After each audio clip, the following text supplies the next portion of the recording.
was 40 years ago this February. A Navy patrol bomber doing touch and goes at the El Toro Marine Base crashed in the Cleveland National Forest, exploding on impact. All 7 Navy crewmen on board were killed. They were fathers, husbands, and brothers, still very much missed to this day. He said to my brother and I to please take care of your mother, and those were his last words to me. Robert Code Jr. was in 9th grade when his world turned upside down. I went down to the principal's office, and our priest, Father Feldman, said that there had been a crash. Nearly 40 years later, Robert Code Jr., 3 of his 4 sisters, and other family members hiked a half-mile into Orange County's rugged Majeska Canyon to see firsthand the spot where their father, Naval Reserve Pilot Lieutenant Commander Robert Code, lost his life February 11, 1969. It's amazing how scattered it all is. Right.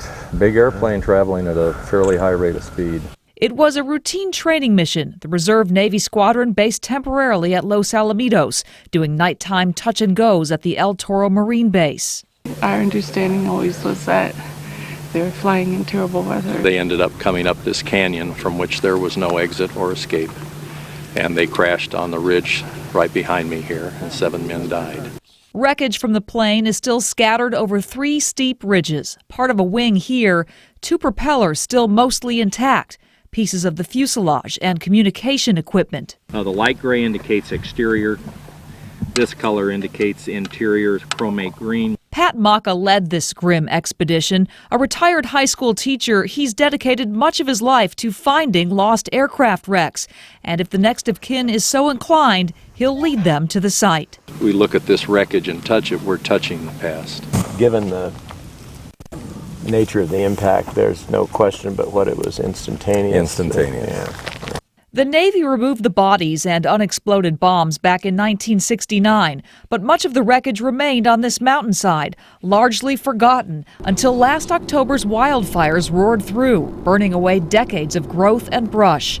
Self-taught aviation archaeologist Pat Maka recognized the site immediately and reached out to pilot Robert Code's children in Minnesota. It was very surreal. It was like, this, although I certainly have dealt with it since, but this certainly helps make it more real.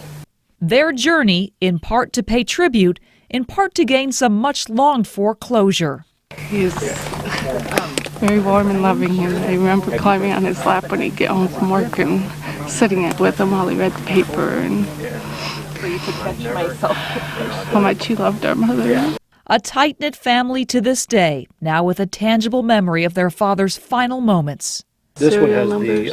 the aircraft model number on it. You see on the top line that P2V. And it's my duty.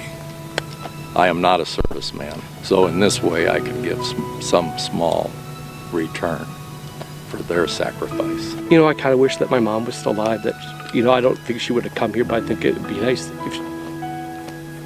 that she knew we did this.